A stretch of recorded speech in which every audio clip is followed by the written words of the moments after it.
तो दोस्तों राधे राधे, जय शिव गुरु की रोज सभी के बहुत बहुत स्वागत बा हमनी के चैनल पे। आज हमनी के बहुत सुंदर एगो बेटी विवाह के गीत लेके आयल बनी चाहते लोग सुनी लो, बताएं लोग कैसे लागता। अगर अच्छा लगी तो लाइक से सब्सक्राइब करें लो।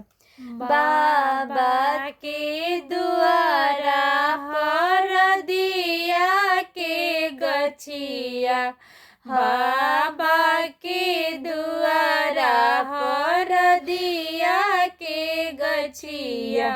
हरदी फरेला आधी रात, हरदी फरेला आधी रात, घोड़ावा चढ़ल अइले दुल्हा कवन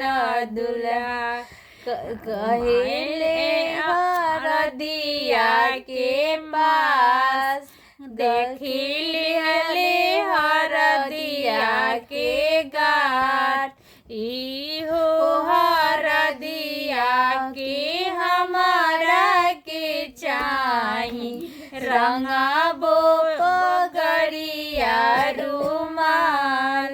इहो हरदिया हो हमारा के चाही, रंगाबो हरदिया रुमाल। अताना बचना जब सुनेली कवन बेटी, उठेली लहंगा झहराई, इतना बचना जब सुनेली कवन बेटी, उठेली लहंगा झहराई, इहो हरदिया हो भाभी के सुहागवा, अरे इहो हरदिया हो भैया के संपतिया, भौजी के अमर सुहाग, भौजी के अमर सुहाग, इतना बचना जब सुनेले कवन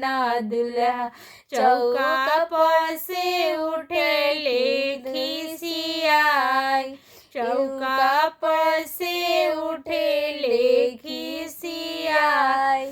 चौका पर छुड़ब सरवा तुहारू बहिनिया, करब में दोसर बिया,